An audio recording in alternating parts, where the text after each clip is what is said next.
காரைக்குடி அருகே பிறந்த வீட்டு பெண்களுக்கு பெருமை சேர்க்கும் மாசிப்படையல் விழா வெகு விமர்சையாக நடைபெற்றது.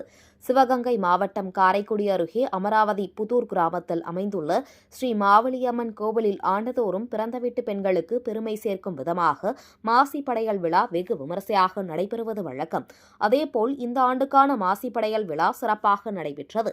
ஞாயிறு காலை 11 மணிக்கு ஸ்ரீ மாவலியம்மன், ராக்காச்சி அம்மன், ஸ்ரீ வீரகாளி அம்மன் மற்றும் பரிவார தெய்வங்களுக்கு காலையில் சிறப்பு அபிஷேகம் நடைபெற்றது. அப்பொழுது பிறந்த வீட்டு பெண்களை புகுந்த வீட்டு பெண்கள் உறவினர்கள் வரவேற்று அவர்கள் கொண்டு வந்த கோழி, சேவல் மற்றும் ஊர் சார்பிலும் உறவினர்கள் வழங்கிய 21 கிடாய்கள், 25 கோழி, 25 சேவல்கள் பலியிட்டு அறுசுவையில் சின்ன வெங்காயம், இஞ்சி பூண்டு இடித்து மருத்துவ குணம் கொண்ட அசைவ கிடாய் ரசம், கோழி ரசம் சமைத்து பின் பரிவார தெய்வங்களுக்கு மாசிப்படையல் இட்டு வழிபாடு செய்தனர். பிறந்த வீட்டு பெண்களை பெருமைப்படுத்தும் விதமாக சமைத்த அறுசுவை அசைவ உணவு கோவில் வளாகத்தில் அனைவருக்கும் உணவு பரிமாறப்பட்டது.